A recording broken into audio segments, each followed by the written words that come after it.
Let me ask you a question today. What impact do you think your inner thoughts, your inner dialogue, the words that you say to yourself about yourself play on the fact that you are still struggling with a pornography addiction?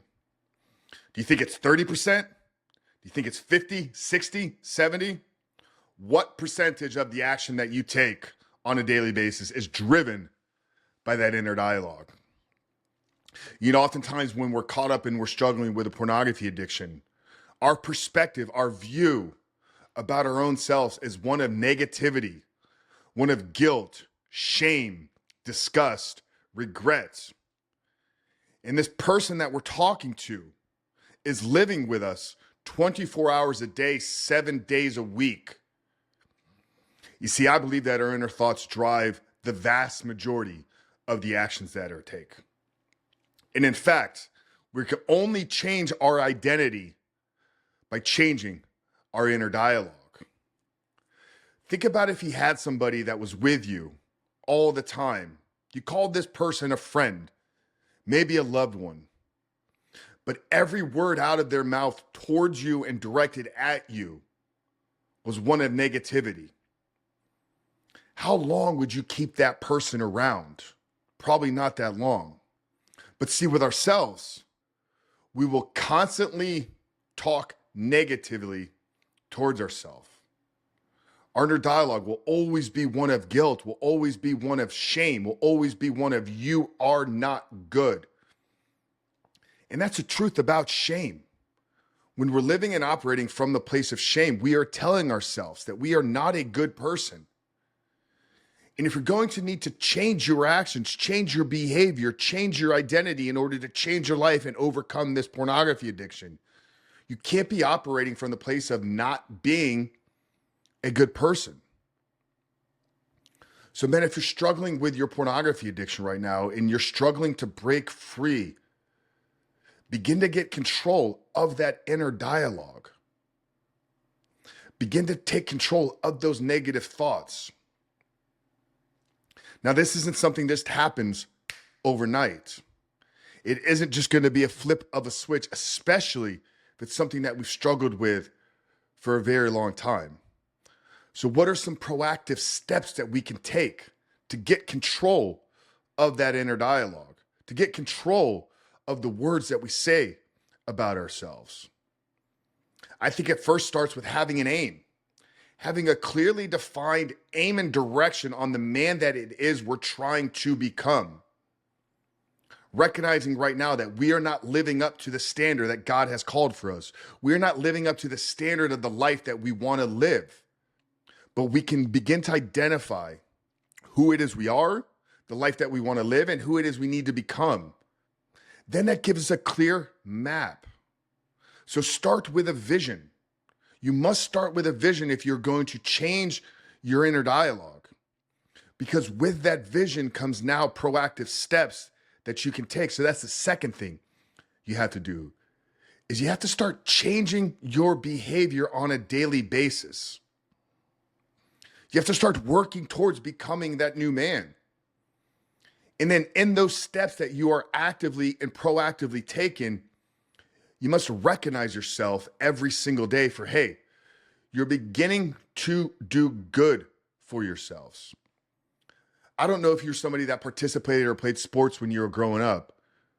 Maybe you were, maybe you weren't, but maybe you had that teacher. Maybe you had that person in your life that always believed in you, always told you that you were going to do great things, even when things weren't going great. Even when you failed a little bit, they were there to pick you back up. Well, you need to start operating as that person in your own life. You need to become the own cheerleader in your day-to-day actions. So we start with a vision of the man that it is we're trying to become. We break that vision down into actionable steps that we can now proactively take on a daily basis. We then become our number one cheerleader, our number one support system. Now, I also encourage getting around the right type of people. Are the people that you're spending time with speaking life into you or sucking life out of you? Do you have a safe place where you can go and talk about some of your struggles? And will you be met with uplifting words and encouragement about, hey, brother, it's going to be okay. We've done this same thing in our own life. So you have a vision for the life. You have a vision for the man that it is you're trying to become. You've broken that vision down into actionable steps.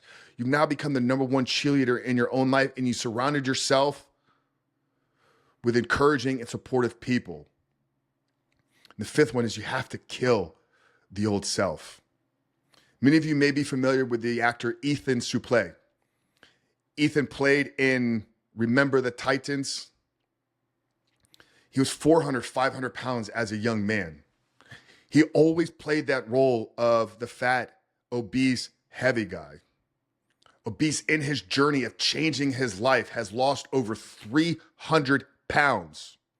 And during this journey, every day when he went to the gym, he would take a picture and post it on social media wearing the same shirt. I killed my clone. He recognized, like so few people recognize in a weight loss transformation, that the death of the old self and the creation of the new man was the key to lasting transformation. There's so many parallels between a weight loss success journey and the journey of overcoming a pornography addiction.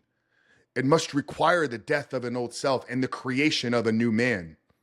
We've embodied that philosophy here with our work at Rebuild Recovery.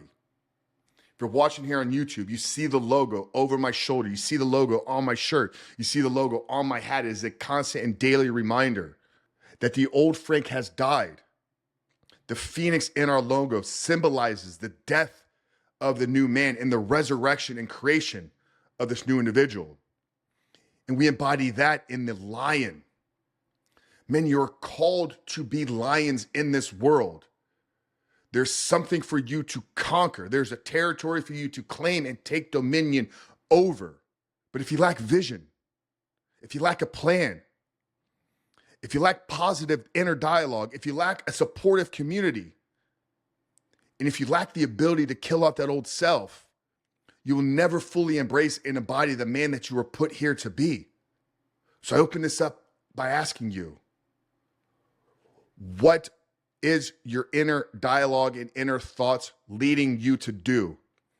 If you're going to change your life, it's going to start by changing your behavior, but you're going to change your behavior by changing your inner thoughts, because thoughts become actions. Actions become habit, and our habits become our reality. So if we're struggling to find the freedom, if you're struggling to break through, we must begin to be proactive. Now, there's some additional things that you can do. I think those 5 steps are foundational, though. If you're lacking a gratitude practice, if you're not finding things every single morning to be grateful for, you're probably living in a pessimistic worldview. And a pessimistic worldview is going to drive pessimistic thoughts. And pessimistic thoughts are going to be one of lowering your self-worth, lowering your self-value. Maybe you have to fake it until you make it for a short bit. Now, don't lie to yourself. Gratitude, a vision, a clear plan, number one cheerleader, a supportive community, the death of the old self. This is your pathway to breaking free. This is your pathway to becoming the man that no longer struggles with this addiction. In the past 5 years, we've helped 1,000 men, plus over 1,000 men, claim the territory, take dominion in the areas of their life that they are called to do. And in doing so, find absolute and lasting freedom from their pornography addiction. And every single one of those men followed a blueprint. They followed a plan. They followed a framework built on our 12 steps. And I recently put together a free training teaching these steps. I shared with you many of the principles in this episode.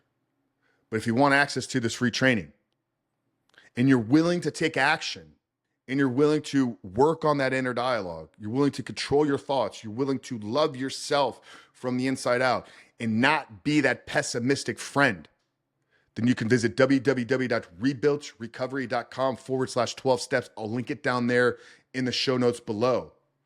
But access the free training. Begin to take steps daily by creating a vision, breaking it down in an actionable plan, becoming your number one cheerleader, putting yourselves in the right type of community, having a daily gratitude practice, and killing off of the old self. rebuiltrecovery.com/12 steps. Guys, give you access to the training. If you're getting value out of these episodes, hit subscribe, rate, review, share this episode with as many men that you possibly can. But don't be that friend that nobody likes. Be the friend of encouragement. Be the friend you need, and be the inner voice that will guide you to freedom. God bless you, guys. Coach Frank, the Rebuild Man. We love you. We'll see you in the next one.